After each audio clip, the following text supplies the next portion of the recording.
Hello everyone, we are back again with a new video in which we are going to discuss about hyperplasia and metaplasia.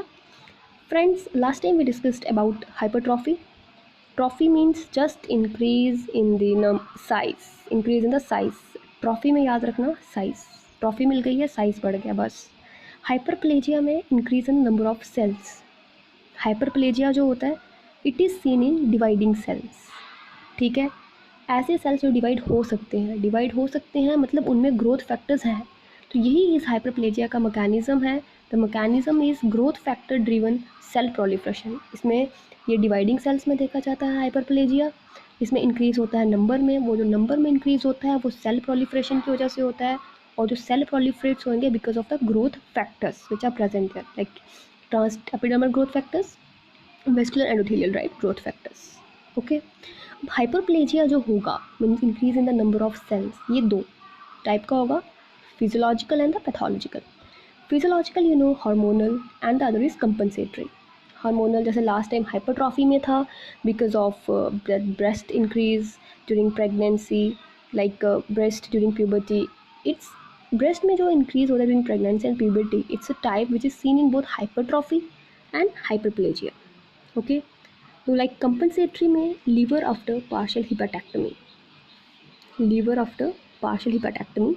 Guys, we have seen that in liver disease sometimes one lobe is surgically excised. एक lobe को अगर निकाल दिया गया है तो जो lobe वहाँ पे पड़ा रहेगा उसमें there will be compensatory hyperplasia. ठीक है, अपने आप ही उसका में जो नंबर ऑफ सेल्स होंगे वो बढ़ जाएंगे टू परफॉर्म द फंक्शन. तो हार्मोनल टाइप पैथोलॉजिकल जो होता है, हार्मोनल में ये हो गया, like hormonal is further divided into two, endometrial hyperplasia and benign prostate hyperplasia. Endometrial hyperplasia है, जैसे एंडोमेट्रियल जो कि हाइपरप्लेजिया जो होता है, it is because of the excessive oestrogen secretion. Okay, due to excessive oestrogen secretion endometrial hyperplasia होता है and it often leads to endometrial carcinoma. But on the other hand, the benign prostate hyperplasia or होता है BPH, it's not a risk factor for carcinoma. Okay. Now in exam जो hyperplasia से question आता है during most of the AIPG and AIMS exam है कि what is the मतलब examples पूछी जाती हैं about hypertrophy and hyperplasia. मतलब examples इसमें से कौन से ही organ में hypertrophy और hyperplasia दोनों देखने के लिए मिलते हैं.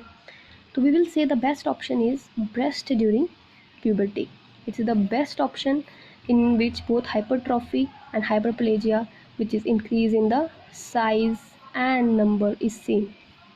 अगर breast during puberty नहीं है option में, so you will go with uterus during pregnancy. Okay, ये भी example of hypertrophy hyperplasia.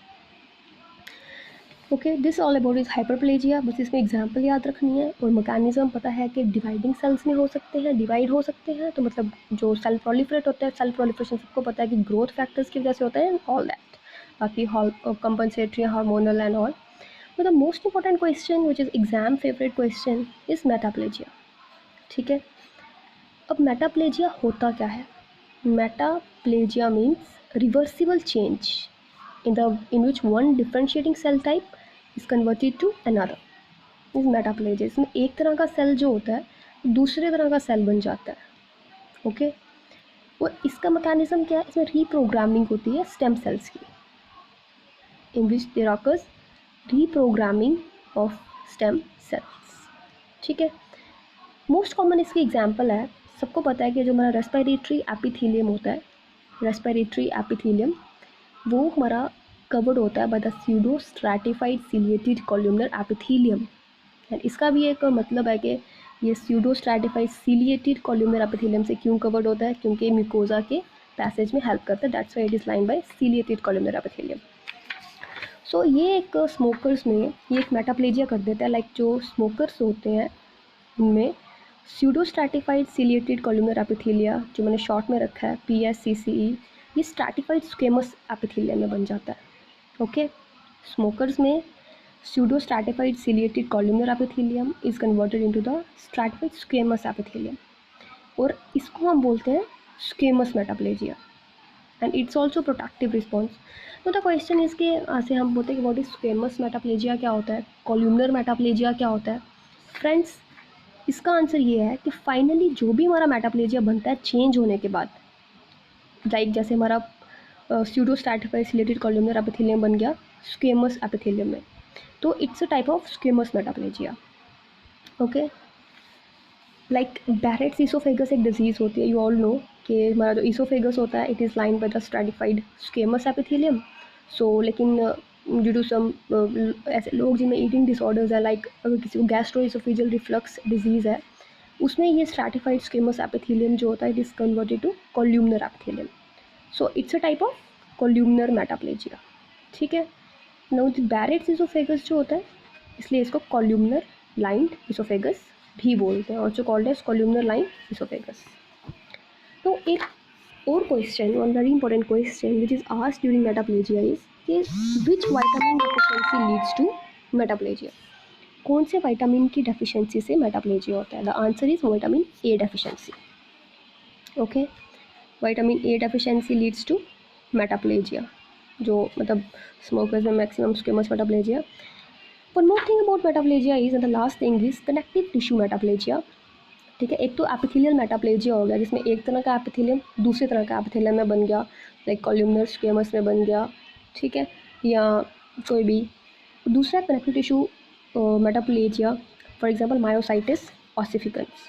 इसमें क्या होता है कि जो myo means muscle and ossify means bone, तो इसमें मसल जो होता है ये बोन में कन्वर्ट हो जाता है. It's a type of connective tissue metaplasia. Okay, so that's all about hyperplasia and metaplasia. In the last video we have seen about hypertrophy, तो यहाँ पे hyperplasia and metaplasia is also completed. In next video we will talk about atrophy and apoptosis. Okay friends, kindly like, share and please subscribe to my channel. So thank you so much.